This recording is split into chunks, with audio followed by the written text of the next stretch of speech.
Anantnag Rajouri parliament seat पर Bharatiya Janata party की तरफ से अपना कैंडिडेट मैदान में ना उतारे जाने के फैसले के बाद बीजेपी को दीगर सियासी जमातों की किरकिरी भी सहनी पड़ रही है, जिनकी तरफ से ये कहा जा रहा है कि बीजेपी ने मैदान में जंग शुरू होने से पहले ही मैदान छोड़ दिया। इस सब के बीच बीजेपी के इस फैसले के बाद पार्टी का काडर भी काफी मायूस दिख रहा है। इस सब के बीच आज बीजेपी की स्टेट लीडरशिप की तरफ से नौशहरा में एक प्रोग्राम को मुनक्किद किया गया, जिसकी क़यादत पार्टी के सीनियर लीडर श्यामलाल शर्मा व विबोध गुप्ता ने की। इस मीटिंग में नौशहरा सब डिवीजन के अलग अलग इलाकों से आए बीजेपी लीडर्स ने शमूलियत की, जिस दौरान पार्टी के कामकाज के साथ दीगर पहलुओं पर बात की गई। पार्टी के लीडरान ने बताया कि इस मुहिम का आगाज आज नौशहरा से किया गया है और आने वाले दिनों में राजौरी व पुंछ अजला के तमाम इलाकों में बीजेपी की तरफ से इस तरह की ऑर्गेनाइजेशन मीटिंग्स को मुनक्किद किया जाएगा।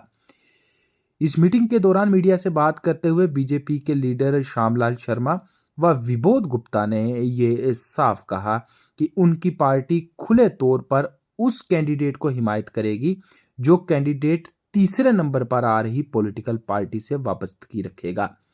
वहीं बीजेपी के जनरल सेक्रेटरी विबोध गुप्ता ने इशारों ही इशारों में बैट व बॉल का नाम लिया, जिससे ये साफ दिखता है कि बीजेपी इन इलेक्शंस में जम्मू कश्मीर अपनी पार्टी की हिमायत करने जा रही है।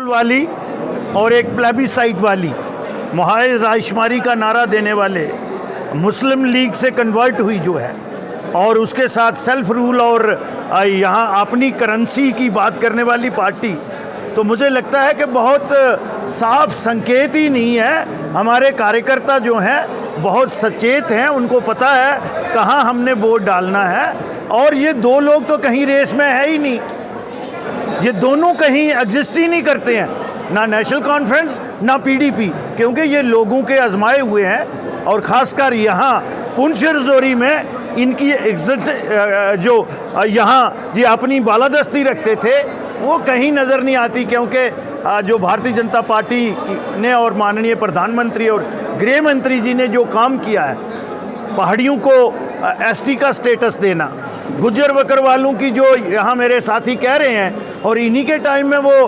रिजर्वेशन जो थी वो बंद हुई थी। उन्होंने कहा था कि वैली में हम गुज्जर बकरवालों को जो है वो डिस्ट्रिक्ट रिक्रूटमेंट में रिजर्वेशन नहीं देंगे। तो मुझे लगता है साफ संकेत है, और ये सीट जो है वो बहुत अच्छे मार्जिन से भारतीय जनता पार्टी की सपोर्ट के साथ जीती जाएगी। माननीय गृह मंत्री अमित शाह जी पिछले दिनों जम्मू में आए और उन्होंने सीधे और साफ शब्दों में एक बात कही। उन्होंने कहा कि जम्मू कश्मीर को जिन लोगों ने अलगाववाद, आतंकवाद और पत्थरबाजी में धकेला, जिन लोगों ने गुज्जर बकरवाल और पहाड़ी कबीले के साथ बेइंसाफ़ी की है, जिन लोगों ने ओबीसी समाज के साथ बेइंसाफ़ी की है, वो लोग नेशनल कॉन्फ्रेंस और कांग्रेस दो जमातें हैं, और इन दो जमातों के उम्मीदवारों को हमें हराना है। वो हारने ही चाहिए कि उन्होंने 70 वर्ष जम्मू कश्मीर के साथ भाई भतीजेबाद किया, बाप बेटा बेटा भ्रष्टाचार बढ़ाया, और उन्होंने जो कहा था, उन्होंने कहा कि और उसी में अनंतनाग राजौरी सीट भी आती है।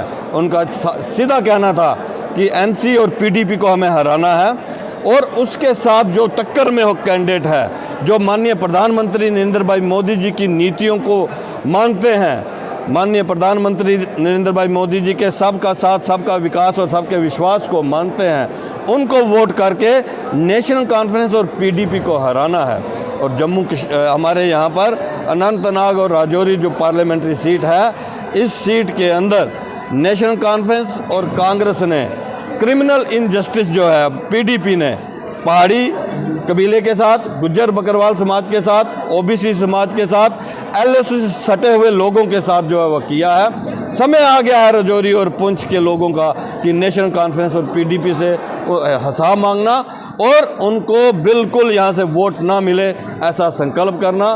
मैं मान के चलता हूँ कि यहाँ पर 3 पॉलिटिकल पार्टी जो है इस समय टक्कर में है। जो तीसरी पॉलिटिकल पार्टी टक्कर में है उसी को भारतीय जनता पार्टी का कार्यकर्ता वोट करेगा, सपोर्ट करेगा, ताकि नेशनल कॉन्फ्रेंस और पीडीपी को हराया जाए। दूसरी पार्टी को कहना कि भारतीय जनता पार्टी आज 400 प्लस का जो है संकल्प लेके चल रही है। भारतीय जनता पार्टी ने जम्मू कश्मीर में अपना चीफ मिनिस्टर बनाना है और अपना चीफ मिनिस्टर बनाने के लिए इस सेमीफाइनल जो है वो ये पार्लियामेंट का चुनाव है। इसलिए स्ट्रेटजिकली भारतीय जनता पार्टी ने एक फैसला किया है। माननीय प्रधानमंत्री नरेंद्र भाई मोदी जी और माननीय गृह मंत्री अमित शाह जी ने एक फैसला किया है कि हमें जम्मू कश्मीर के अंदर चीफ मिनिस्टर बनाने के लिए हमें ये फैसला करना होगा कि नेशनल कॉन्फ्रेंस और पीडीपी को हमें यहाँ से हराना है। और उनको हराने के लिए जम्मू और उधमपुर से भारतीय जनता पार्टी सीधे तौर पर आई है और इन 3 सीटों के अंदर इनको हराने के लिए जो उम्मीदवार माननीय प्रधानमंत्री नरेंद्र भाई मोदी जी की नीतियों को मानते हैं और जो इनको हरा सकते हैं उनको वोट करके इनको हराना है। तो चुनाव निशान लोग जानना चाहेंगे, काफ़ी उत्सुक है लोग। देखो, चुनाव निशान की जहाँ तक बात है वो हमारा कार्यकर्ता तय करेगा। वो फील्ड में जाएगा, वो देखेगा कि इन दो को कौन हरा रहा है। जो हरा रहा होगा उसको वोट करेगा। सर, कार्यकर्ता इंतजार कर रहा है कि पार्टी हमें बताए, इशारा दे तो फिर तभी। देखो, पार्टी ने यहाँ पर क्या, पार्टी के अध्यक्ष जी ने एक बार बोला भी था कि समय भी आ गया कि हमें हो सकता है कि बैट बॉल खेलना पड़े। अब मेरा इतना ही कहना है, मैं इतना ही कहना चाहूँगा कि हमारा कार्यकर्ता समझदार है। एक बात मैं आपको बताऊँ, जब हम जम्मू से हम दोनों साथी आए, हम रास्ते में बात कर रहे थे कि नौशहरा की पहली हमारी बैठक है, इसके बाद हमारी पुंछ तक की अपनी बैठकें विधानसभाओं की बैठक है। नौशहरा विधानसभा की बैठक के अंदर हमारे कार्यकर्ताओं ने जो जोश, जो जज्बा बताया, जो उन्होंने कहा कि हम सिपाही हैं, पार्टी के सिपाही हैं।